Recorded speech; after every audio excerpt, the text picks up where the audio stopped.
श्री कृष्णा श्री कृष्णा श्री कृष्णा श्री कृष्ण। गुरुर्ब्रह्मा गुरुर्विष्णु गुरुर्देवो महेश्वरः गुरु साक्षात् परं ब्रह्म तस्मै श्री गुरवे नमः। तस्मै श्री गुरवे नमः। ये जो डिजिटल कंप्यूटर वाले होते हैं वो आम लोगों के जैसा गणित नहीं करते। 1 2 3 4 5 6 100 1000 2000 नहीं। उनका गणित जिस भाषा से चलता है उस भाषा का नाम होता है बाइनरी। बाइनरी माने 150, तो हम लिखेंगे 1 5 और 0। ये बाइनरी भाषा में 150 को भिन्न प्रकार से लिखते हैं और उसमें केवल 2 ही अंक होते हैं। नॉर्मल काउंटिंग में 1 से लेकर के 9 तक और उसके बाद 0। तो इसी को लेकर के जितने भी फिगर्स हैं, लाखों करोड़ों और फ्रैक्शंस, ये सभी के सभी इन 9 और 0 इनको लेकर के बनते हैं। लेकिन जब हम ये डिजिटल लैंग्वेज में आते हैं तो वहाँ हर फिगर को ये बाइनरी कैलकुलेशन के अनुसार केवल 2 में घटित करते हैं। कौन सी है 2? आज सुबह सुबह क्या कंप्यूटर शुरू कर दिया तो इसमें 2 कौन से हैं? तो केवल 0 और 1, ओनली 2। चाइनीज इसमें यिंग यांग जो आता है और आपके सांख्य में जो पुरुष प्रकृति आता है, तो ये जो 2 तत्व है 0 और 1, इन दोनों को लेकर ही कंप्यूटर बना है और इन दोनों को लेकर ही वेदांत बना है। तो कैसे बना है? हमारे व्यक्तित्व में, हमारे अनुभूति में 2 ही बातें आती है। जैसे हमारे हाथ पर मोबाइल फोन है, माने अस्तित्व 1। इसको हटा दिया तो मोबाइल फोन नहीं है, 0। तो इस संपूर्ण जगत का जो अनुभव है ये केवल 2 ही प्रकार से आता है, अस्ति प्रत्यय और नास्ति प्रत्यय, है और नहीं है। देखो, अब ये 2 को लेकर के तीसरा पैदा हो गया। देखो, जब शादी हो जाती है तो 2 है, एक पुरुष एक प्रकृति, 1 और 0। 1 है पुरुष, 0 है पत्नी। क्या कहा? अच्छा, उल्टा समझ लो।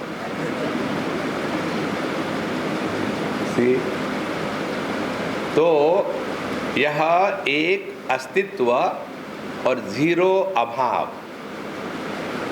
अस्तित्व और अभाव, इन दोनों का जब मिलन हो जाता है तब तीसरी बात पैदा होती है जिसको कहते हैं पुत्र।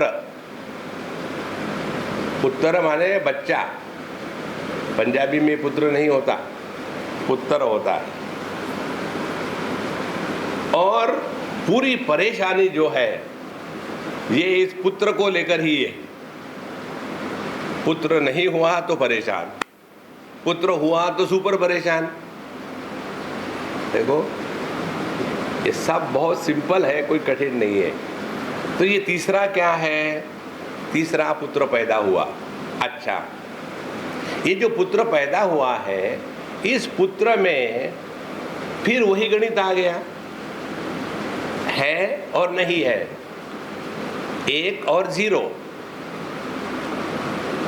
देखो, तो यह जो पुत्र है इसको लेकर के परेशानी कैसी होती है? पुत्र मेरा है, मैंने इसको जन्म दिया। क्या देह जीवन जीता है कि देही जीवन जीता है? देही जीवन जीता है, देह नहीं जीवन जीता। तो माँ बाप पैदा क्या करते हैं? देह को, और उस देह में रहने वाला जो देही है वो तो माँ बाप ने पैदा नहीं किया। देखो, और हम अपना अधिकार अपने बच्चों पर जताना शुरू कर देते हैं। मेरे बेटे ने मेरी बात माननी चाहिए। अब वो आपका ही बेटा है तो आपकी बात कैसी मानेगा? क्योंकि आपने आपके बाप की बात मानी थी क्या? तो ये तो वंश परंपरा से पिता का विरोध करना और माता की बात नहीं सुनना, यही तो पुत्र है। तो इसमें क्या है? जो अपना नहीं है उसको हम अपना है ऐसी भ्रांति में रहते हैं। This illusion is the world. देखो, जो न होते हुए भी अपना है ऐसी भ्रांति प्रकट होती है, उसको कहते हैं जगत। अब ये तीन चीजें हो गई। अब इसमें हमें दो बातें करनी है। पहली बात, जो नहीं है उसका तिरस्कार करना, त्याग करना, और जो है उसको स्वीकार करना, उसको प्रतिष्ठित करना। दो बातें। देखो, अब फिर और मजे है। जो नहीं है उसका त्याग कैसे करोगे? और जो है उसकी प्रतिष्ठा करने की क्या जरूरत है? तो फिर साधना क्या है? कुछ मत करो। देखो महाराज, साधना यही है कि जिस भ्रांति के कारण हमने जो अपना नहीं है उसको अपना समझ लिया, और उसी भ्रांति के कारण जो हम हैं उसका तिरस्कार किया, ये दो भ्रांतियां हटाना माने आध्यात्मिक जीवन जीना है। देखो, इसीलिए यहाँ पंचदशीकार कहते हैं, सर्वबाधेन किंचित चेत यन्न किंचित तदेव तत् भाषा एवात्र भिद्यन्ते निर्बाधम तावदस्ति ही। जब हम पंचकोशों का पूरी तरह से त्याग कर देते हैं कि अन्नमय कोश, प्राणमय कोश, मनोमय कोश, विज्ञानमय कोश, आनंदमय कोश, ये सभी प्रकृति के विकार है। हमने आपको बताया था, मय शब्द का अर्थ है विकार। देखो, अन्न का विकार अन्नमय कोश, वायु का विकार प्राणमय कोश, ज्ञान का विकार मनोमय कोश, मय का विकार विज्ञानमय कोश, और आनंद का विकार आनंदमय कोश। तो ये जो विकारी है ये प्रकृति में है।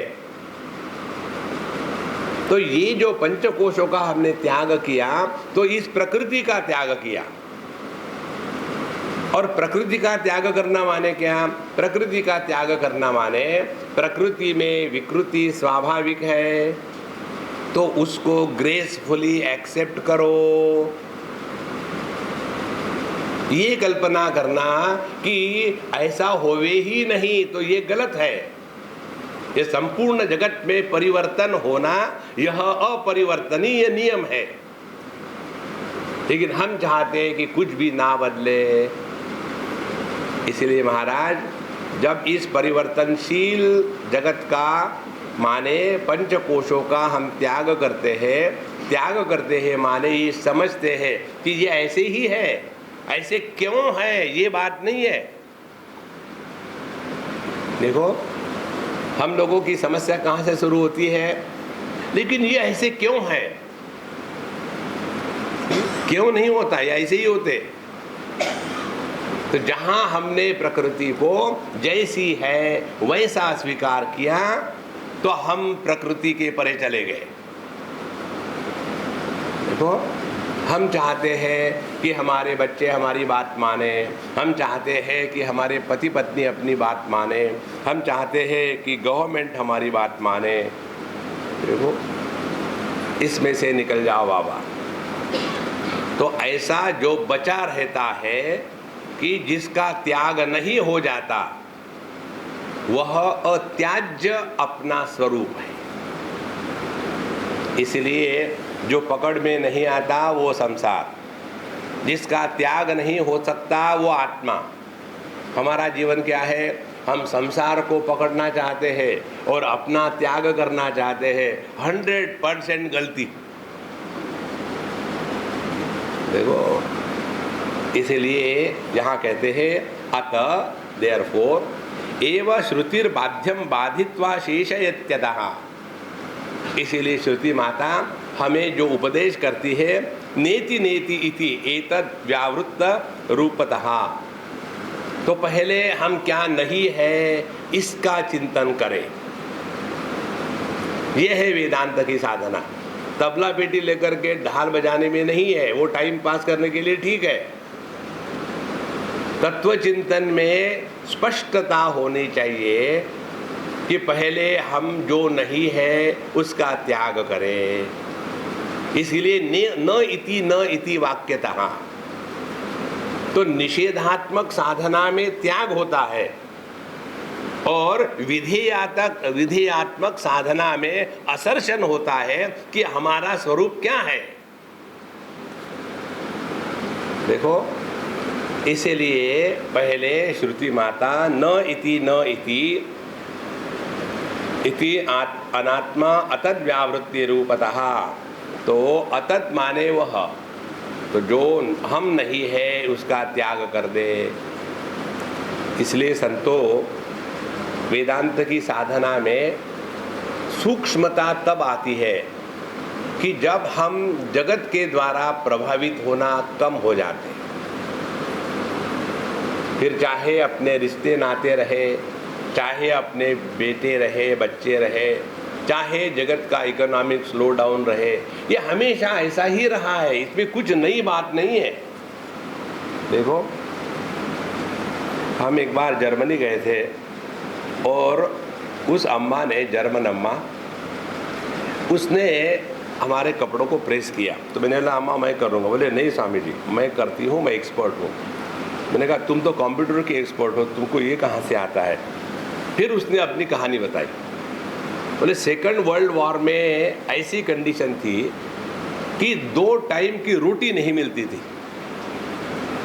तो उस समय मैंने कपड़ों को आयरनिंग करना सीखा और आयरनिंग करके मिलिट्री के लोगों के, उससे मुझे 2-4 रुपए मिल जाते थे, उससे मैं अपना पेट भरती थी। देखो, तो यह जो अपने कपड़ों पर, मन रूपी कपड़ों पर सलवटें आई है, इन सलवटों को हटाओ। माने हमारा जगत के प्रति जो आसक्ति का भाव है, जब तक वो आसक्ति को नहीं हटाएंगे तब तक के अपना ध्यान अपने स्वरूप की तरफ नहीं जाता। देखो, इसीलिए अतद् व्यावृत्ति रूपतः। और दूसरी बात हमने आपको बताई थी कि जब हम डाटा डिलीट करते हैं हार्ड डिस्क से, तो डाटा कहाँ जाता है? वो होता ही नहीं। इसी प्रकार से ये जो है ना संस्कार, पूर्व जन्म के, अगले जन्म के, संचित कर्म, ये सब समझाने के लिए है, वास्तविकता नहीं है। वास्तविकता केवल परमात्मा है, बाकी का सब चला चली का खेला। इसलिए 2 बातें साधना के पक्ष में, जो हम नहीं है और जिसका त्याग हो सकता है, यह त्याग समझदारी के साथ करना। देखो, समझदारी से त्याग करना उसको वैराग्य कहते हैं, और नासमझी से त्याग करना उसको डिप्रेशन कहते हैं। देखो, समझदारी से त्याग करना माने क्या? हम सब में रहेंगे लेकिन किसी के भी द्वारा प्रभावित नहीं होंगे। देखो, जैसे आप सुनते हो, प्रभावित नहीं होते, ये आपका गुण है, दोष नहीं है। कितने बार आके चले गए, सुन के सुना करके कुछ फर्क नहीं। असंगोहम असंगोहम असंगोहम पुनः पुनः। देखो, माने टेक्निक तो हमारे सबके पास है। अब ये जो टेक्निक है जगत में रहते हुए अप्लाई करना है, और जब तक कि ये बात क्लियर नहीं होगी कि ये जगत ऐसा ही है, कुछ इसमें बदल नहीं कर सकते हम, ये समझदारी के साथ जगत का त्याग करना माने जगत में रहते हुए जगत के द्वारा प्रभावित नहीं होना। जब इसको साधना के पक्ष में कहते हैं तब उसको हम साधना कहेंगे, और जब ये सिद्ध हो जाता है तब उसको जीवन मुक्ति कहेंगे। तो जीवन मुक्ति क्या है? जीवन मुक्ति माने कहीं भागना नहीं, यहीं रहना है, ना कुछ परिवर्तन की अपेक्षा करना है।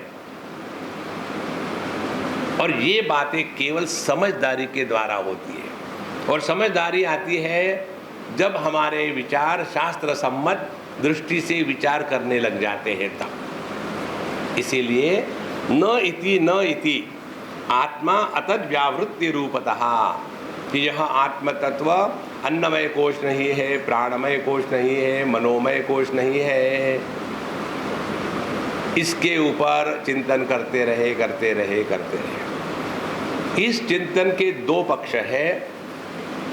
एक पक्ष आता है योगाभ्यास के अनुसार कि हम अपने देह को, प्राण को, मन को नियंत्रित करना चाहते हैं, और वो आवश्यक भी है। तो पहले जो भी अपने योगा में घुस जाते हैं लोग, पहली बात उनके लिए योगा माने केवल एकदम स्थिर होके बैठ सके, तो हम योगा कर रहे हैं। अभी हम जब चाइना गए थे तो वहाँ एक योगा के इंस्टीट्यूशन में गए, तो वहाँ 10-12 लड़कियाँ अपनी उल्टी सीधे कर रही है, और वहाँ का इंस्ट्रक्शन इधर की टांग खींचता है, उसके पैर खड़े रहता है, हाथ नीचे से लगाता है, और ट्राई करो धनुरासन, और हो सकता है ट्राई करो। अभी नहीं होता, बोले कोई बात नहीं, हो जाएगा, अभी फीस दे दो, वो नहीं पर। तो पहले हम अपने देह को नियंत्रण करने के लिए आसन करते हैं, उसके पश्चात फिर प्राणायाम, प्राणों को नियंत्रण करते हैं, फिर प्रत्याहार को बाईपास करते हैं। देखो, प्रत्याहार का तात्पर्य है जगत के साथ व्यवहार करते हुए इंद्रियों के माध्यम से जगत को अपने अंदर प्रवेश नहीं करने देना, उसको प्रत्याहार कहते हैं। जैसे बाहर का जगत में साधना है यम, नियम, आसन, प्राणायाम, 4 साधना। अंदर की साधना है मन के दृष्टि से धारणा, ध्यान, समाधि। तो बाहर का जगत अंदर में घुसने का जो दरवाजा है, उस दरवाजे को बंद करना, वो है प्रत्याहार की साधना। तो इसीलिए तस्मात् त्वम् इंद्रियाणि आदौ नियम्य भरतर्षभ, इसीलिए पहले अपने इंद्रियों पर नियंत्रण करना, और इंद्रियों पर नियंत्रण करने के पश्चात जगत अपने अंदर नहीं घुस सकता, लेकिन जो ऑलरेडी घुसा हुआ है वो विक्षेप करता है। तो घुसे हुए जगत को विक्षेप करने का कारण न बनाने के लिए फिर वहाँ मन पर नियंत्रण माने धारणा, ध्यान, समाधि। ये जब समझदारी के साथ होता है तो धीरे धीरे जगत रहते हुए भी हम पर प्रभाव नहीं डालता। भगवान शंकराचार्य कहते हैं, जब पानी ही खत्म हो गया तो उसको कोई तालाब कहेगा? देखो, क्षीणे वित्ते कहा परिवारः, जब सब पैसा खत्म हो गया तो अगल बगल में जो चारों तरफ से स्पून्स इकट्ठे होते थे, स्पून्स माने चमचे, चमचों में जो जोश है वो स्पून में नहीं है। हर एक शब्द का अपना महत्व होता है। ये हमारा चमचा है, या ही इज माई स्पून।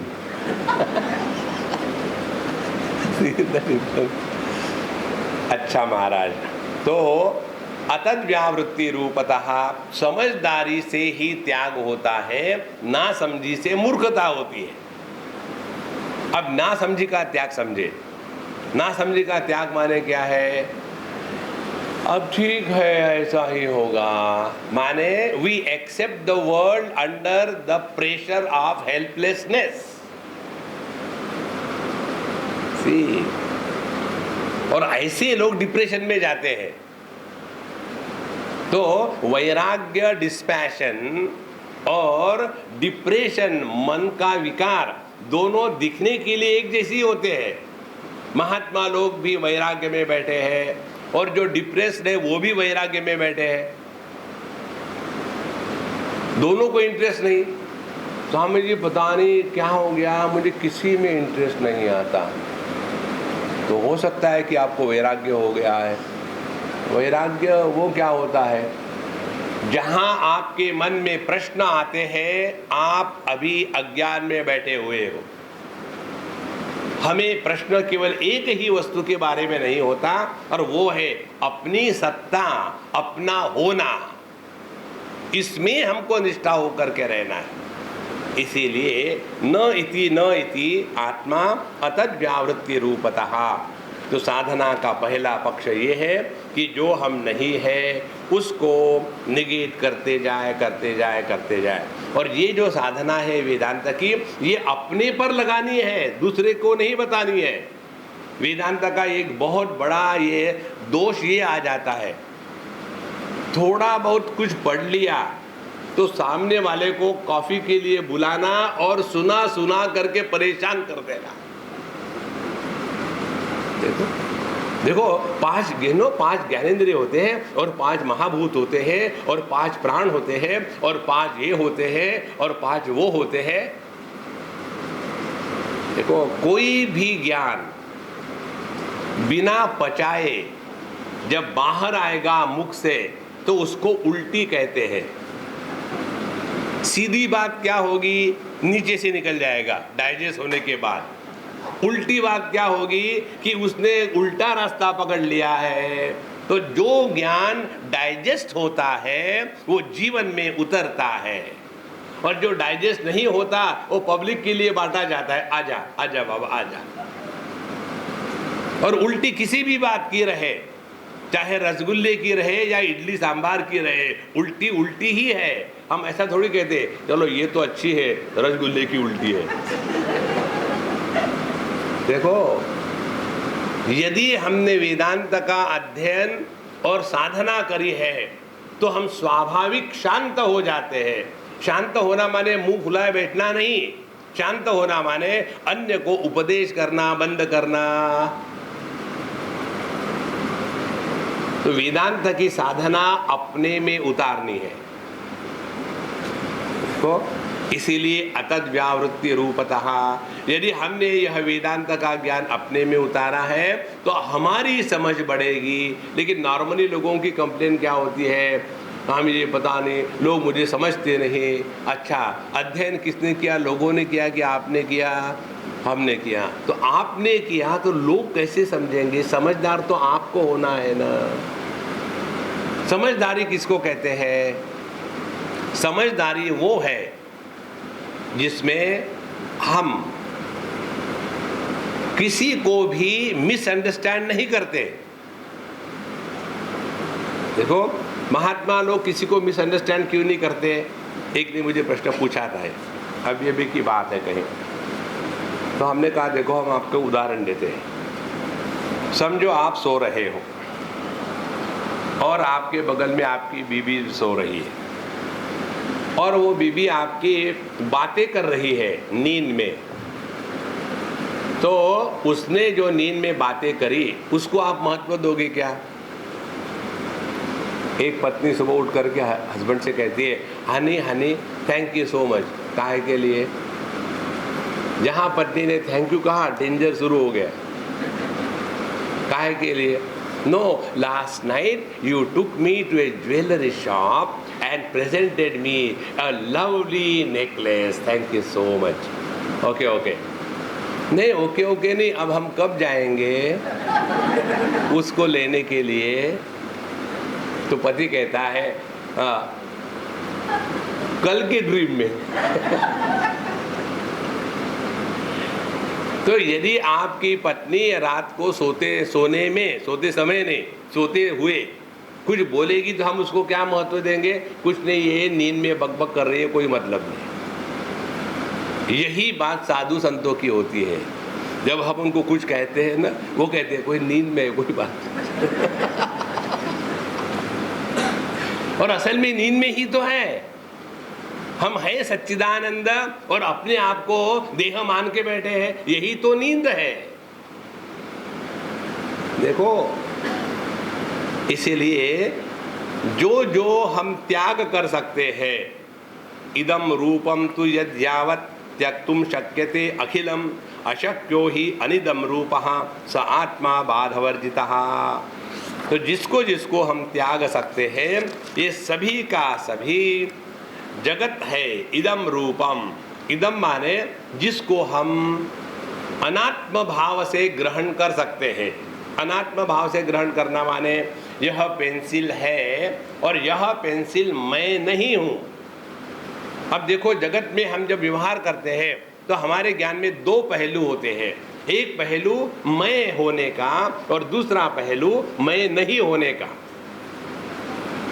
देखो, तो जिसको जिसको हम अनात्म भाव से ग्रहण करते हैं उसका त्याग हो सकता है। अब गणित इसको अपने जीवन में उतारो। अनात्म भाव से ग्रहण करना माने जो भी वस्तु है उसको मैं नहीं हूं, ऐसा ज्ञान होना।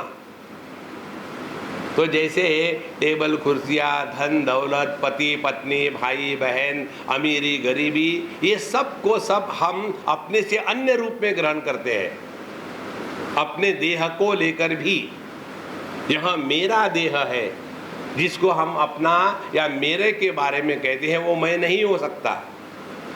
देखो, ऐसा जो इदम रूप है उसको हम त्यक्तुम शक्यते अखिलम, उसका हम पूरी तरह से त्याग कर सकते हैं।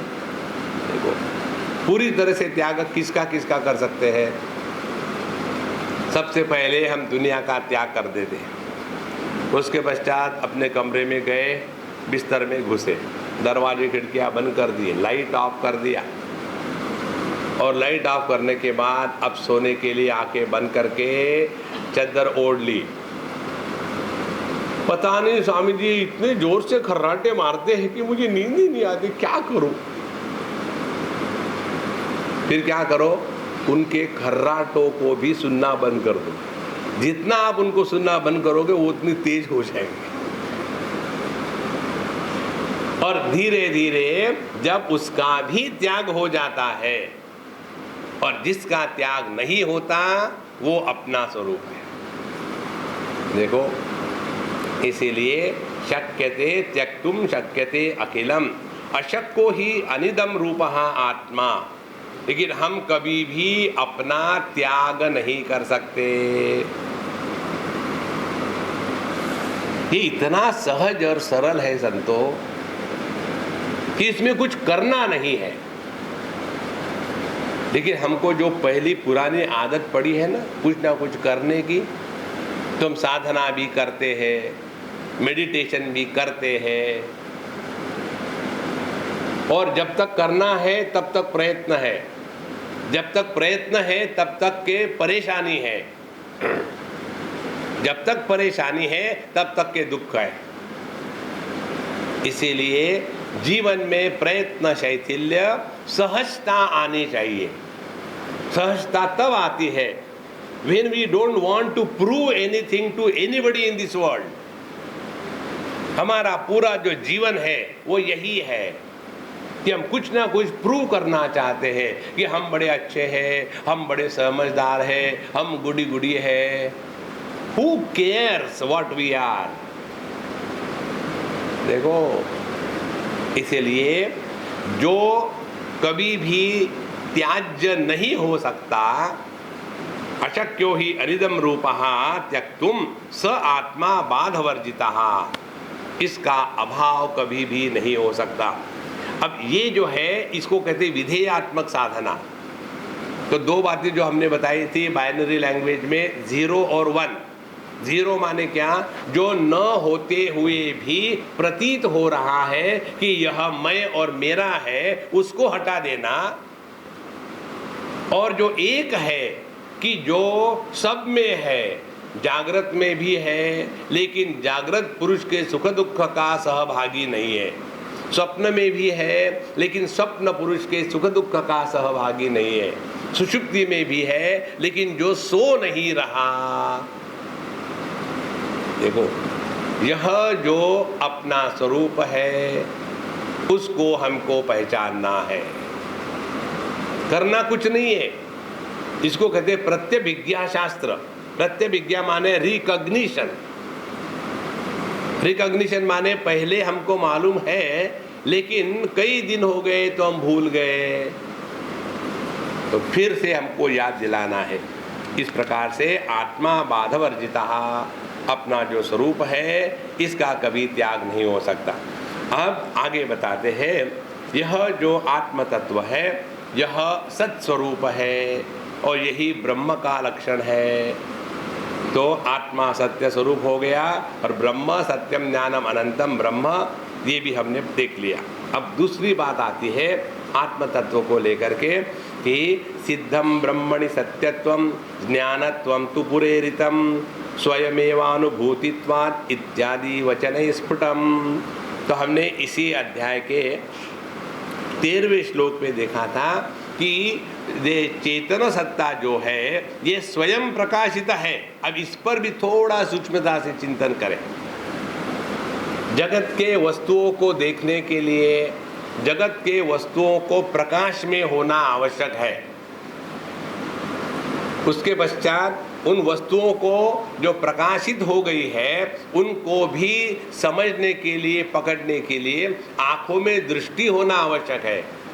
उसके बाद आंखें खुली होना आवश्यक है, तब जाकर के हम उस वस्तु को देख सकते हैं। अब अपने होने का जो अनुभव है उसको हम ना तो इंद्रियों के माध्यम से ग्रहण करते हैं, ना तो मन के माध्यम से ग्रहण करते हैं, ना तो बुद्धि के माध्यम से ग्रहण करते हैं। और इसीलिए अपने होने में मैं हूं यह पैदा नहीं होता।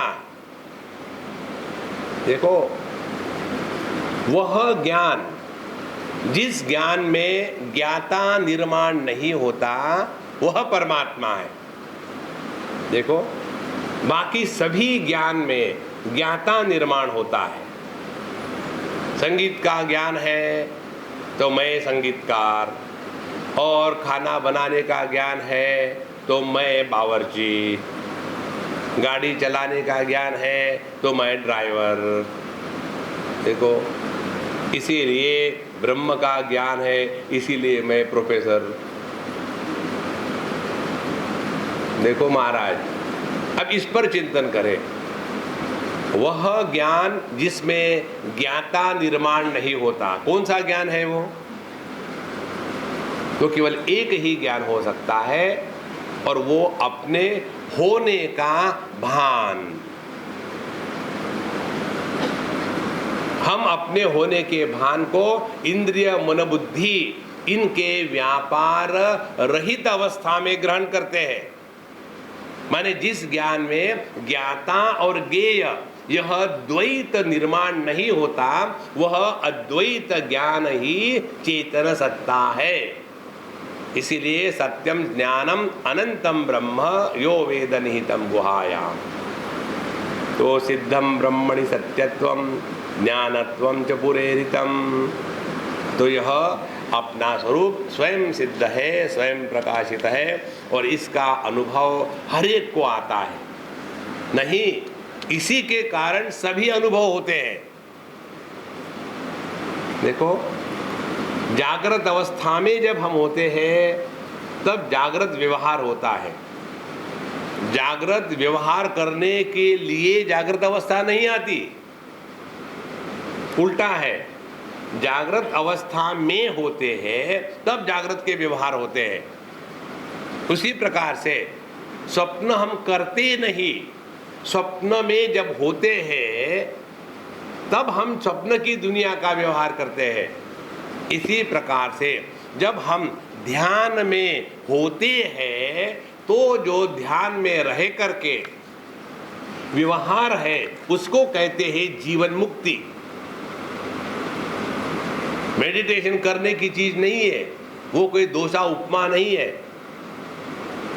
देखो, ध्यान करना नहीं है, ध्यान देना है। अपने आप सब चीज सहज होने लग जाती है। और ये हम अत्यंत सावधान कब रहेंगे? जब जगत हम पर प्रभाव नहीं डालेगा। और जगत हम पर प्रभाव कब डालता है? जब हम कुछ बन जाते हैं। बनो मत। देखो, इस पर भी सूक्ष्मता से चिंतन करें संतो।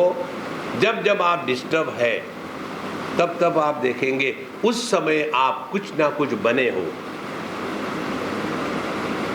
आपको याद है पहले या दूसरे दिन हमने आपको बताया था कि हमारा जो प्रयत्न है पेड़ को काट देना है, इसलिए हम उसको प्रूनिंग करते हैं, उसकी डालियों को काटते हैं, उसके द्वारा पेड़ और तगड़ा होता है।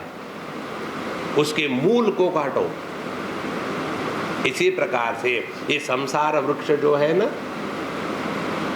इसको काटने के लिए उसके मूल को काटना है। और मूल क्या है? मूल यही है, mister somebody is the root cause.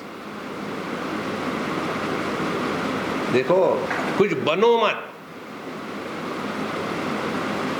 आपको हमने शायद बताई होगी कहानी, एक महात्मा जी और उनके चेले दोनों चले गए गंगा जी के किनारे घूमने। शाम हो गई, वहाँ एक खेती थी और खेती में एक मचान थी। तो गुरु महाराज ने कहा कि बेटा, मुझे तो नींद वैसे भी नहीं आती, तुम जवान हो, तुम जा कर के मचान पे सो लेना आराम से, नीचे में कोई जानवर जिनवर आएंगे तो परेशान होगी। बोले ठीक है गुरु महाराज, ऐसे गुरु महाराज होने चाहिए।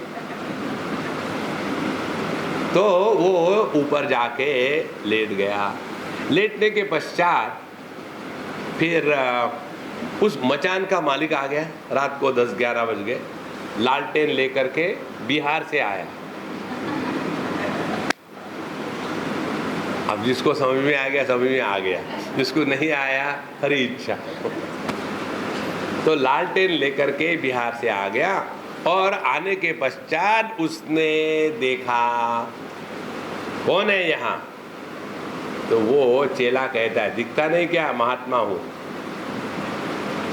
जैसे महात्मा हूँ कहा, उसने ना देखी ना देखी, लाठी से ना बुलाई। देखो, जब लालटेन होगा तो लाठी भी हाथ में होनी चाहिए, तभी वो मेकअप पूरा होता है। तो उसके हाथ में लाठी भी थी। उसने जो पिटाई करी, धुनाई करी, महात्मा बनता है, हट यहाँ से। और गुरु महाराज अपने भटक रहे हैं। अब चेले ने सोचा कि गुरु ने मुझे यहाँ जानबूझ के भेजा है मरवाने के लिए। ठीक है, हम भी कोई कच्चे गुरु के चेले नहीं। दूसरे दिन महाराज जी एक दिन और रुक जाते हैं। बोले अच्छा बेटा, रुक जाएंगे। महात्मा कौन होते हैं? जिनको नहीं कहीं जाना है ना कहीं पहुंचना है, जिनको टाइम पास करना है वो महात्मा है, जिनको कुछ अचीव करना है वो दुरात्मा है। बोले ठीक है। फिर दूसरे दिन शाम आई। चेले महाराज कहते हैं कि महाराज जी कल तो मैंने रेस्ट कर लिया, आज आप जा कर के रेस्ट करो। बोलेगे थोड़ी कि मेरी धुनाई हो गई। अब महात्मा जी बोले ठीक है बेटा, जाके बैठे। और महात्मा जी असली महात्मा थे, बने हुए नहीं थे, बनावटी नहीं थे। तो वहाँ जा कर के गए और जा कर के बैठ लिए, शांत हो कर के, किसी भी प्रकार के कोई विकार नहीं। फिर लालटेन वाला बिहारी आ गया। जैसे आया तो उसने देखा ये दाढ़ी वाले बाबा शांत बैठे हैं। कौन है? महात्मा जी चुप। चेले ने कहा था महात्मा हूँ, तो वो महात्मा बना था। महात्मा जी चुप। जब वो चुप बैठे रहे, उसने जा कर के देखा, अरे ये तो महात्मा जी है। एकदम साष्टांग दंडोत। और खीर और दूध और जो लाया था बढ़िया खिलाया, हाथ पैर दबाना, सेवा करना। और दूसरे दिन जब ये उठे जाने लगे तो नीचे आए, चेले ने पूछा महाराज जी कैसा है स्वास्थ्य, क्योंकि उसका अनुभव भिन्न था। तो बोले नहीं ठीक है, अच्छे लोग हैं। उसने बेचारे ने सेवा करी, खीर खिलाई, दूध पिलाया, बड़ी सेवा करी। देखो यहाँ के लोग बड़े अच्छे हैं, चलो निकलते हैं। बोले ऐसा? हाँ। नहीं मेरी तो पिटाई हो गई, ऐसा क्यों हुआ? तो बोले तुम कुछ बने होगे। बोले हाँ। उसने पूछा कौन है? तो मैंने कहा मैं महात्मा हूँ। जो महात्मा होते हैं वो महात्मा बनते नहीं। इस दुनिया में दुख का कारण एक ही है, हम कुछ ना कुछ बनते हैं। ये बनना छोड़ो महाराज। आप पत्नी बनो तो पति के कारण गारंटी से दुखी होगे। आप पति बनो तो पत्नी के कारण दुखी होगे। आप माँ बनो तो बच्चों के कारण दुखी होंगे। और जब आप कुछ भी मत बनो, फिर कैसा व्यवहार करें? कर्नाटक नाटक करो। कैसे? जैसे अब हो रहा है, मानो लिसन कर रहे हैं, मानो समझ में आ रहा है। अब तो जाकर के मैं बहू को बताऊंगी, देखो स्वामी जी ने ऐसा कहा था, बदलो। मैं नहीं बदलूंगी। देखो संतो, तो यह जो मूल है संसार वृक्ष का, यही मूल है कि हम कुछ ना कुछ बन जाते हैं। और जब हम कुछ नहीं बनते, when we remain as Mr. Nobody in deep sleep, उस समय संसार कहाँ गया? देखो संतो, ये समझदारी से जीना माने आध्यात्मिक साधना। ये छोड़ करके बाकी चक्कर में हम फंसे रहते हैं। अग्रे वन्ये पृष्ठे भानौ रात्रो चुबुक समर्पित जानो। देखो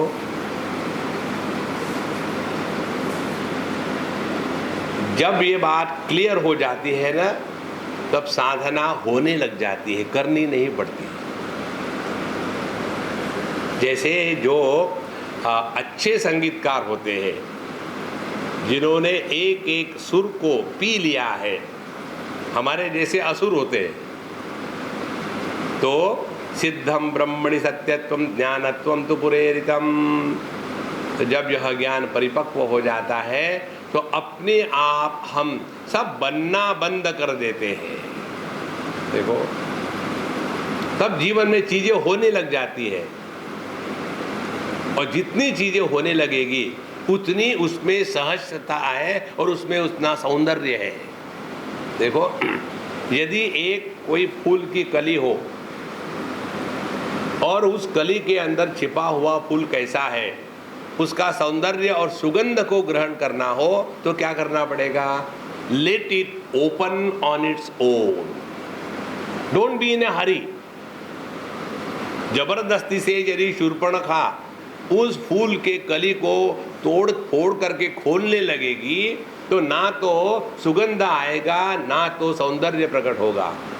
इसी प्रकार से इस जगत में रहते समय बाहर के चीजों के द्वारा प्रभावित न हो करके अपने स्वरूप में स्थित रहना, माने जो जो हमारी ड्यूटीज है, जो जो हमारे जैसे संबंध है, वैसा वैसा नाटक बढ़िया करो, लेकिन उसमें फंसो मत।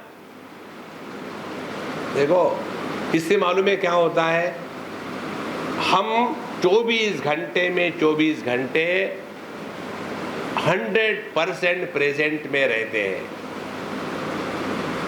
देखो 100% उपलब्धि को ज्ञान कहते हैं। 100% presence is called as realisation. 100% उपलब्धि को प्रेम कहते हैं। देखो हमको कितने लोग आकर के छूते हैं, लेकिन एक आध ऐसा होता है कि जो आकर के हमको छुए तो पूरा एकदम गदगद हो जाता है व्यक्ति। तो उसमें कोई इलेक्ट्रिक करंट मारा क्या? नहीं, वह साधु संत जब होते हैं तो हमेशा 100% होते हैं। इसीलिए उनके जीवन में सहजता है, कृत्रिमता नहीं होती। इसीलिए संतों, यह जो अपना स्वरूप है इसको कुछ करना नहीं है, केवल पहचानना है। और पहचानने के लिए ज्ञान में जब खोट आती है तब उसको मन कहते हैं। और जब मन पैदा होता है तो उसमें भूत और भविष्य की कल्पना करी जाती है। और जब भूत भविष्य की कल्पना को सत्य मानते हैं तब हम वर्तमान में रहना भूल जाते हैं। और जब हम वर्तमान में नहीं रहते तो भटकते रहते हैं, या तो स्मृतियों की गलियों में या तो भविष्य की चिंता में। नेट रिजल्ट, हम वर्तमान में उपलब्ध है ही नहीं। और जो व्यक्ति वर्तमान में उपलब्ध नहीं होता वह संसारी है, वो भटक रहा है देश में, काल में, वस्तु में, स्मृतियों में, चिंता में। इसीलिए हमारा यह जो स्वरूप है ब्रह्म स्वरूप, ब्रह्मात्म के बोध में सत्यम ज्ञानम। अब तीसरी बात आती है अनंतम ब्रह्म। अनंत किसको कहते हैं? न व्यापित्वा देशतो अंतः, नित्यत्वान्नापि कालतः, न वस्तुतोपि सार्वात्म्यात् अनंत्यम ब्रह्मणि त्रिधा। तो ये तीन बातें जो बताई है तैत्तिरीय उपनिषद में, सत्यम ज्ञानम अनंतम ब्रह्म यो वेद निहितम गुहायाम। यासीन गुहा किसको कहते हैं? पंचकोश। तो यह जो सत्यम ज्ञानम अनंतम ब्रह्म है, यही एक ही पर ब्रह्म परमात्मा तत्व सभी पंचकोशों का आधार है। ये मालूम है गले के नीचे क्यों नहीं उतरता? इसलिए नहीं उतरता कि हमने हमारे दिमाग में ऐसा ठोक ठोक करके भरा है कि देह हम है और देह के अंदर में आत्मा नाम की चिड़िया बैठी है। देखो, पखेरु उड़ गए तो हम है देह, देह के अंदर में आत्मा। वास्तविकता क्या है?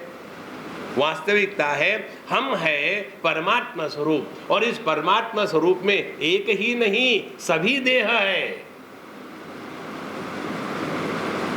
देखो महाराज, इसीलिए साधना के पक्ष में पहली साधना है ये भावना करें कि हम यदि आकाश है तो कैसा अनुभव होगा। तो जैसे आकाश को इस जागृत अवस्था की कोई भी वस्तु स्पर्श नहीं कर सकती, इसी प्रकार से जब हम आकाश है यह साधना करेंगे तो जगत की कोई भी वस्तु व्यक्ति हमको प्रभावित नहीं करेगी। फिर इसमें जब हम दृढ़ निष्ठा प्राप्त कर लेते हैं तो दूसरी स्टेप में आते हैं। फिर हम चित्ताकाश है। चित्ताकाश माने चित्त के आकाश में कौन सी वस्तुएं आएगी? केवल विचार आएंगे। तो जब कोई भी विचार हमारे को या मन को विक्षेपित नहीं करता तब हमने दूसरी कक्षा पास कर ली है।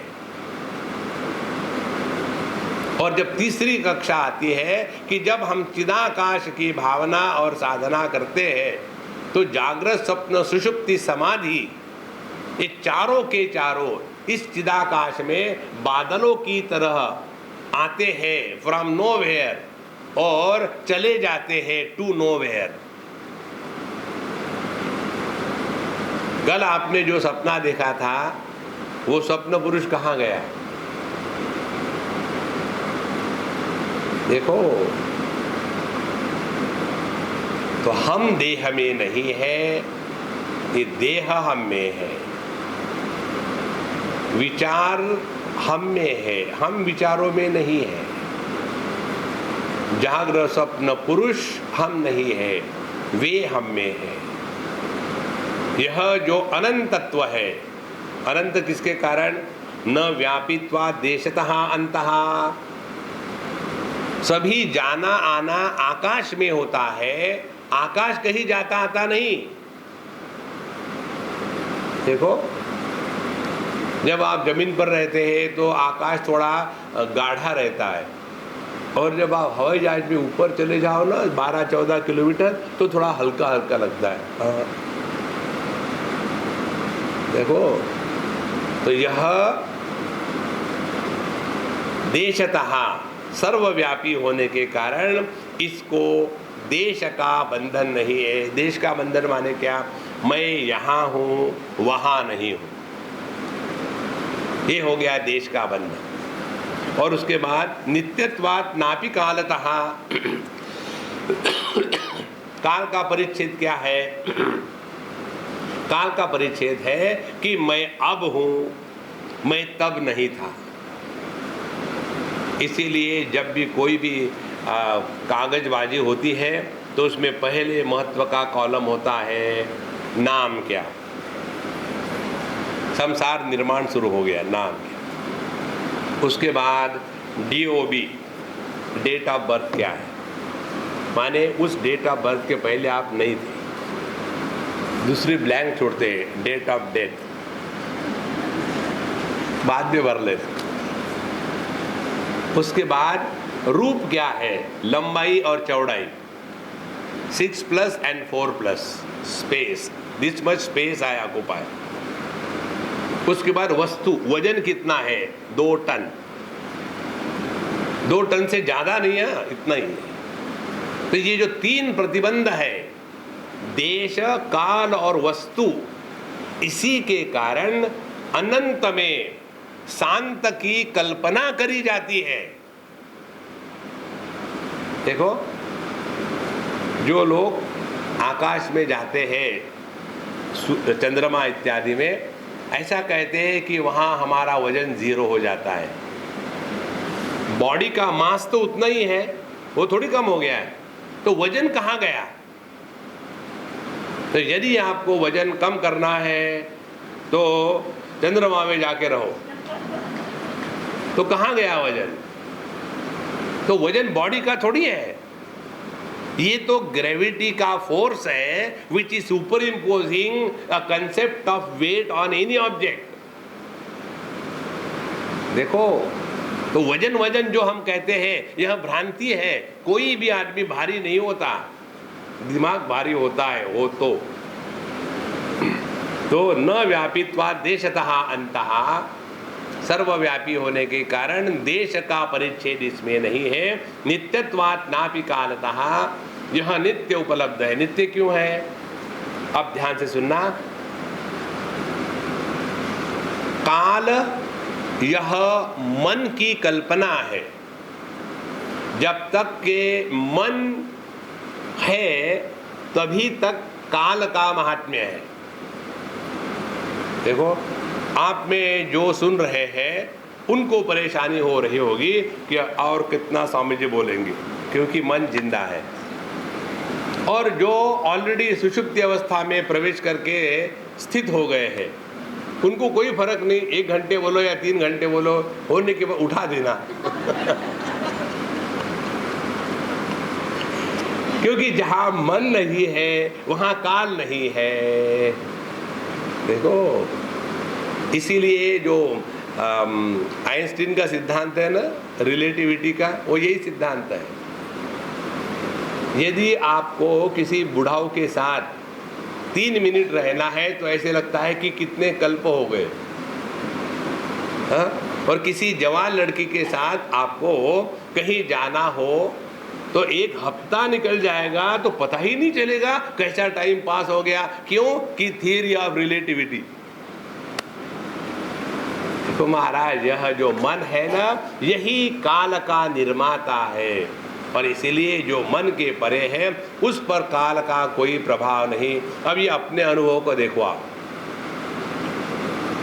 सोने के पहले तक काल काल का महत्व है। एक बार सो गए, उसके बाद हम कितने घंटे सो रहे अपने को पता नहीं चलता। फिर क्या करते हैं, जब जग गए तो पहले जब सोए थे तब हमने वहाँ टिक मार्क लगाया था, 6 बजे सोए, जब उठे तो 9 बजे उठे। ओहो, 3 घंटे सोया, 3 घंटे 3 दिन से सो रहे हो। देखो, ये हमारा अनुभव है, बहुत पुरानी बात है, अपने दादर टीटी की। उस समय जैसे 2005 में आया था, वैसे बहुत बारिश होकर के हो गई थी और हम डबल डेकर बस में अपने तिलक ब्रिज से नीचे उतर रहे थे। पानी धीरे धीरे चढ़ता गया, सब पब्लिक नीचे के डेक से जाकर के ऊपर में जाने लग गई, सब की सब फिट हो गई, बिल्कुल इतनी जगह नहीं ऊपर जाने के लिए, और हम वहाँ स्टेप पर खड़े रहे। पानी आ रहा, बढ़ रहा, हमारे पास छोटी सूटकेस थी, सूटकेस को हमने सर पे रखा। 8 घंटे तक गले तक पानी, और जब ऐसा पानी का थपेड़ा आता था तो हम कुंभक कर लेते थे और फिर चला गया। 8 घंटे तक हम वहाँ ऐसे रहे। उसके बाद जाने के बाद जो सो गए पता ही नहीं लगा। तो हम जब देखे उठने के पश्चात, हमने कहा अरे बाप रे 3-4 घंटे सो गए। बोले 3-4 घंटे आप हॉस्पिटल में हो, घर में नहीं हो। 3-4 दिन से आपको दवाई लगाई तब जिंदा हो, नहीं तो मर जाते। ओह गॉड, इतना टाइम चला गया। When there is no mind, there is no time। देखो, न कालतः, काल का भी परिच्छेद हम में नहीं है, और इसीलिए हमको अपने जन्म, अपने बढ़ने का और अपने मृत्यु का अनुभव नहीं आ सकता। जन्म माने काल का प्रारंभ, मृत्यु माने काल का अंत, और परिवर्तन माने दोनों के बीच में जो गड़बड़ी है उसको परिवर्तन कहते हैं।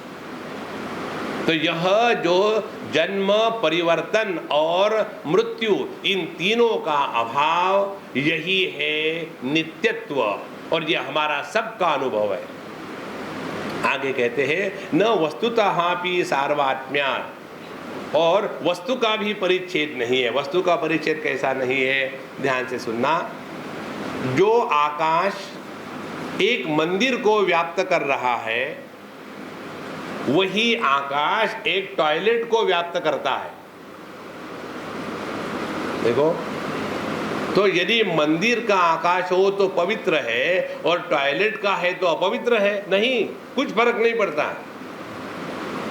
कई बार ये लोग जो फेंग शुई के शिकार हो जाते हैं ना, तो वो फेंग शुई वाला आता है या वास्तु वाला आता है, कहता है कि देखो आपकी परेशानी का कारण ये है कि जहाँ मंदिर होना चाहिए था वहाँ टॉयलेट है, जहाँ टॉयलेट होना चाहिए था वहाँ मंदिर है, तो क्या करो, भगवान को टॉयलेट में रख दो।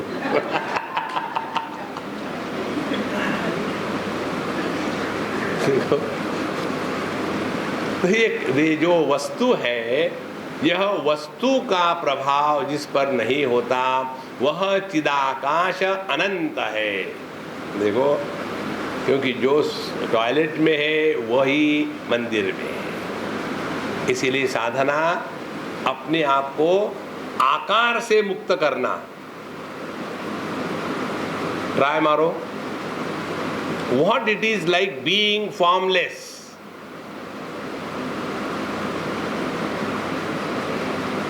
सब शब्द, स्पर्श, रूप, रस, गंध, आकार, विकार, प्रकार, संस्कार, सब अपने आप गायब हो जाएंगे। इसीलिए परब्रह्म परमात्मा में देश, काल, वस्तु, इनका परिच्छेद नहीं, इसीलिए अनंत है। इसमें किसी भी प्रकार के वस्तु का परिच्छेद नहीं, सर्वव्यापी है। इसीलिए सार्वत्म्यात् आनंत्यम ब्रह्मणि त्रिधा। तो यह परब्रह्म परमात्मा सत्यम, बाधराहित्यम, ज्ञानम, स्वप्रकाशित्वात् और अनंतम, जिसमें 3 प्रकार के परिच्छेद नहीं है, यह अनंत वस्तु ही ब्रह्म है, और यही हमारे सबका अनुभव है। करना कुछ नहीं है, केवल अपने इस अनुभूति को पहचानना है, आज बाकी कुछ नहीं है। और ये हम कब पहचान सकेंगे, जब हम कहीं बिजी नहीं है तब। अब आप अपने में देखो, यदि आपके दिमाग में कोई चीज़ चढ़ी हो और उसको चढ़ा रखा है और आप पढ़ रहे हो, तो दिमाग में एक भी बात नहीं घुसेगी, तो हम क्या करते हैं, सो जाते हैं। सोने के पश्चात जब फ्रेश हो गए, तो जहां हम फ्रेश हो गए तो एक बार पढ़ो तो फट से समझ में आता है। देखो एक बार की बात है, एक हमारी जो अम्मा है, क्या उसका नाम है, वृंदा अम्मा, वो जो एडिटिंग का काम करती है, वो पूरा पुस्तक का करने के पश्चात मेरे पास आ जाती है। आने के पश्चात फिर लिस्ट की लिस्ट होती है, इसका क्या, मैं धड़ाधड़ ख़त्म कर डालता। एक बार आए, अरे स्वामी जी ये जो पूरा पैसेज है ना, इसका कुछ अर्थ ही नहीं निकलता। मैंने कहा बताओ, मैं पढ़ता हूँ। फिर मैंने पढ़ना शुरू कर दिया। नहीं स्वामी जी अब तो अर्थ निकल गया, पहले क्यों नहीं निकला था? पता नहीं, अब तो क्लियर है। हमने कहा कि आप जब थक गई होगी ना, उस समय भी नहीं, अभी 10-15 पन्ने बचे हैं, पूरा कर ही डालते हैं, ऐसे नहीं होता काम। तो जब हमारा मन 100% वर्तमान में रहता है, तब यह स्पष्टता आती है कि सत्यम ज्ञानम अनंतम ब्रह्म ये किसी अन्य की कहानी नहीं है, ये अपनी ही बात हो रही है।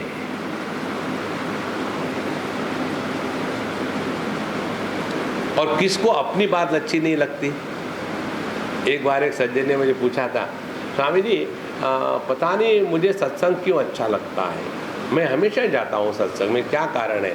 हमने कहा मुझे तो पता नहीं, लेकिन कारण ऐसा हो सकता है कि सत्संग ही ऐसा एक स्थान है जहाँ हमको बताया जाता है कि तुम साक्षात परब्रह्म परमात्मा हो, तो अच्छा लगता है सुनने को। बाकी कहीं भी चले जाओ तो कहते हैं कि बेवकूफ़ कहीं का, कहाँ से आ गया, और गाली पड़ती है। इसीलिए सबको सत्संग अच्छा लगता है। किसको अपनी तारीफ अच्छी नहीं लगती?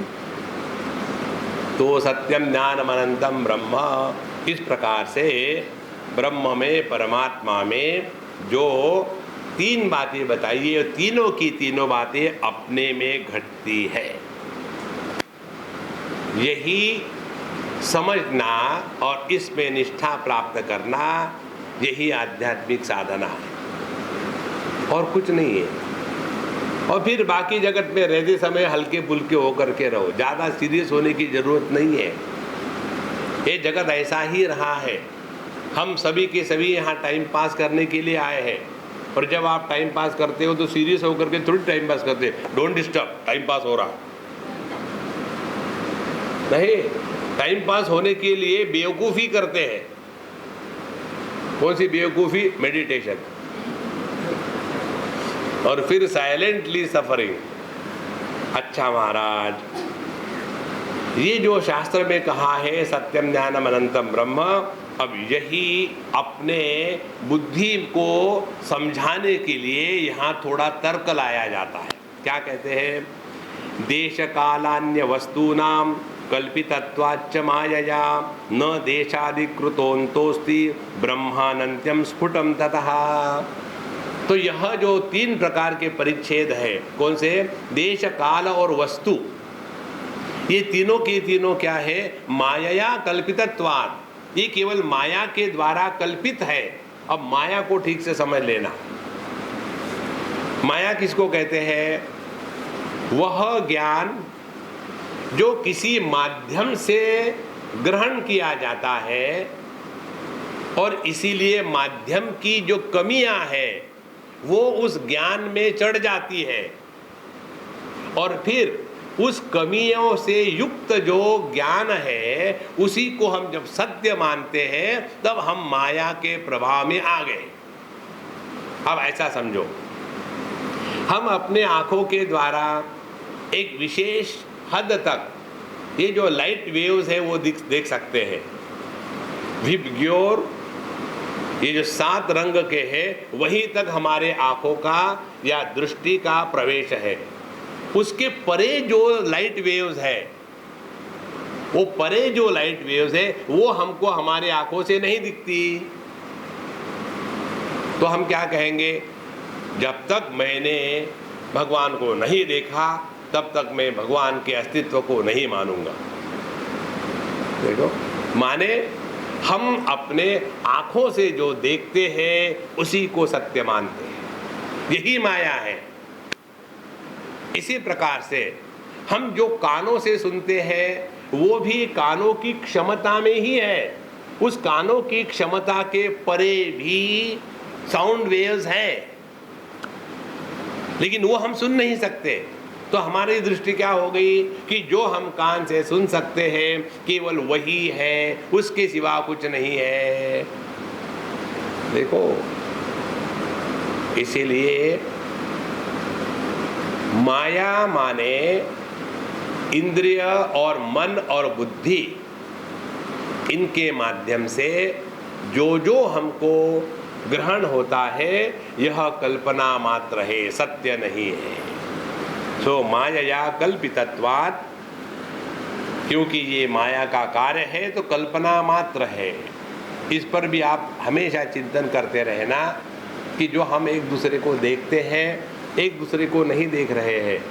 हम जहाँ जहाँ प्रकाश परावर्तित हो रहा है वो परावर्तित प्रकाश ही, reflected light alone is seen, not the object. यदि यहाँ अंधेरा हो जाए, आप भी है हम भी है, लेकिन हम एक दूसरे को नहीं देख पाएंगे क्योंकि हम पर प्रकाश परावर्तित नहीं हुआ है। और उसके पश्चात उस वस्तु का हमारे रेटिना पर एक प्रतिबिंब बढ़ता है, तो हम उस प्रतिबिंब को देख रहे हैं, वस्तु को नहीं देख रहे हैं। लेकिन हमारी भ्रांति क्या है कि हम वस्तु को देख रहे हैं। यदि चश्मे को पीला रंग लगा दिया जाए तो पूरी दुनिया को जॉन्डिस हो गया। इसी प्रकार से जब दिल ही टूट गया तो ये संपूर्ण दुनिया को जब देखेंगे तो अब जी के क्या करेंगे। और जब दिल फुदक रहा है, my girlfriend has told me yes and I don't know, I am so happy, I am so happy. फुदकते रहो, शाम को आए। This has happened in California. बहुत पुरानी बात है। जब मैं वहाँ पहली बार गया तो एक कोई तमिलियन था, तमिल का आदमी, इंडिया का ही था। आकर के कहते हैं कि Swami ji, I am your fan, I am so happy to see you, what can I do for you? I said you are a fan, keep on moving, what can I do? फिर उसने शुरू कर दिया, is there something more than this as heaven? न क्या हो गया? बोले, I have got a beautiful wife, I have got a good job, I have got so much of money that next 10 generations can survive. I have got 2 sons, very cute. Elder one is 7 years, younger one is 5 years. Health wise we are perfect. What more is health, heaven, heaven, heaven? हमने कहा ठीक है, तुम स्वर्गवासी हो जाओ, अब मैं अभी आया हूँ, कल बात करेंगे। उसके पश्चात शाम को फिर आया, जैसे फिर आया, हमने कहा स्वर्गवासी कैसे हो? नाम तो मुझे पता था नहीं। एकदम चेहरा सूखा सूखा। बोले स्वामी जी क्या हो गया? I can't tell you. अच्छा थैंक यू, डोंट टेल। किसकी मिजरी क्या सुननी है? फिर बोले not that way, I can't believe this can happen. क्या हुआ क्या? बोले शाम को मुझे फ़ोन आया मेरे वाइफ का, I am not coming home anymore. I don't want the kids. You can keep them. I have found out my own friend and I want freedom. Enough is enough. और मैंने पिछले 6-7 साल की शादी हुई थी, 7 साल में पूरा स्टडी कर लिया है कि डाइवोर्स के क्या क्या कॉन्सिक्वेंसेस है। So you don't have to teach me anything and keep yourself ready for division of the property etc. अब ये आदमी 2 बच्चों को लेके कहाँ जाएगा? हाँ मेरी सब लूट गया है। क्षीणे पुण्ये मर्त्यलोकम विशन्ति। देखो महाराज, ये दुनिया में ज़्यादा फंसो मत। ये दुनिया वैसी ही दिखती है जैसे हमारे मन की स्थिति है। और मन क्या है? मन केवल कल्पना करता है। और ये मन की इस कल्पना करने की जो आदत है, जो रोग है, यही मानसिक पीड़ा है। हम ही किसी को मित्र कहते हैं, हम ही किसी को दुश्मन कहते हैं। असल में मित्र दुश्मन बाहर कहीं नहीं है, ये अपने मन की पैदाइश है। इसीलिए देश काल वस्तु यह केवल मानसिक कल्पना है। देखो, कई बार हम जब जाते हैं दुनिया में इधर उधर तो एक ही प्रश्न, हम जहाँ आप इतना घूम रहे हैं, आपको कौन सा स्थान अच्छा लगता है? हमने कहा अपना दिल, दूसरे का नहीं, अपना ही दिल। तो वास्तविकता वही है।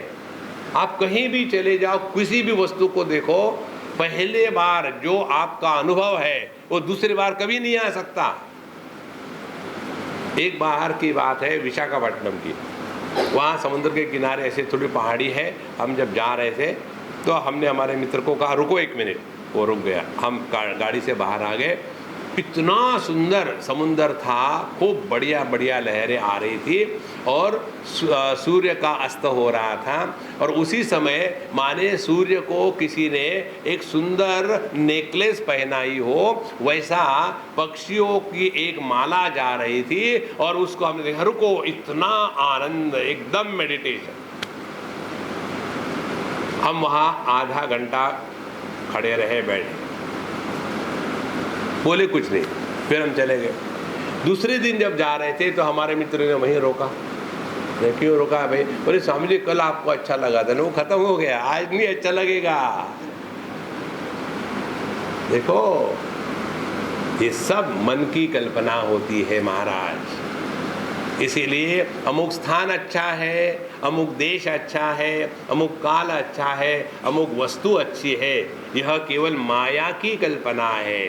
देखो, इसीलिए देश कालान्य वस्तूनां कल्पितत्वाच्च मायया न देशादि कृतो अंतः अस्ति। और इसीलिए ब्रह्म तत्व वो है कि जिसमें किसी भी प्रकार का परिच्छेद अंत नहीं है देश काल वस्तु के कारण, क्योंकि वह काल्पनिक है, वास्तविक नहीं है। पति पत्नी का रिश्ता काल्पनिक है महाराज, उसको वास्तविक मत बनाओ। अब कल्पना ही करनी है तो अच्छी क्यों ना करें? कल्पना करना तो आपके हाथ में है ना।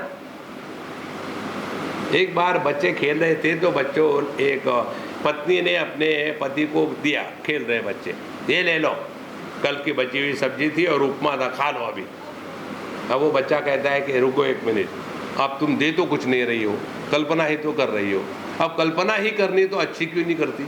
ले लो लड्डू जलेबी, कल्पना ही तो करनी है। इसी प्रकार से इस जगत में रहते समय सीरियस होने की कोई जरूरत नहीं। कोई कहता है कि you are a fool, you shout back, don't underestimate me. What do you think? लेकिन किसी ने कहा कि तुम गधे हो और यदि तुम दुखी हो गए तो वास्तविक गधे हो। देखो, गधे को आप गधा कहो तो उसको गुस्सा आएगा। मालूम है गधा कैसे आदमी कैसे गाली देता है गधी को? आदमी कहेगी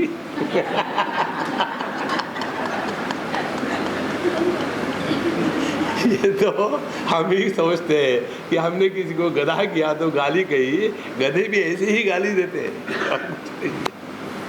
इसीलिए यह कल्पितत्वाच्च मायया, ये केवल माया के द्वारा मानसिक कल्पना मात्र है। देखो, पाश्चिमात्य देशों में जो उल्लू होता है उसको बड़ा पवित्र मानते हैं और अपने देश में उल्लू को अपवित्र मानते हैं। देखो, कल्पना ही है। आप यूरोप में चले जाओ, विशेष करके इंग्लैंड में, यदि कहीं ऐसी कोई सीढ़ी हो या ऐसा कोई तार खींचा हुआ हो, जैसे पोस्ट को या पोल्स को लगाते हैं, तो उसके नीचे से जाना बड़ा अपवित्र मानते हैं। वो ऐसा घूम के जाएंगे। अपने यहाँ सीढ़ियों के नीचे भगवान का मंदिर होता है। कहाँ अपवित्र? देखो, इसीलिए ये सब अपनी अपनी मानसिक कल्पना है, इसमें कुछ तथ्य नहीं है।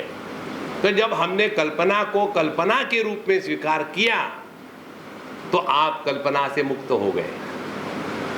लेकिन जहां आपने कल्पना को सत्य के रूप में स्वीकार किया, वहां आप बंधन में आ गए। इस प्रकार से देश काल वस्तु और उसके कारण निर्माण होने वाले रिश्ते नाते, लाभ हानि, अपना पराया, दोस्त दुश्मन, ये सब तमाशा है। इसमें फंसना बेवकूफ़ी है। इस प्रकार से जो व्यक्ति जगत से समझदारी से उपरत हो सकता है, वही आत्मचिंतन में निष्ठावान है। फिर आत्मचिंतन किसको कहेंगे? अनात्म चिंतन के अभाव को ही आत्मचिंतन कहते हैं। देखो, अब कोई अनात्मा का चिंतन नहीं।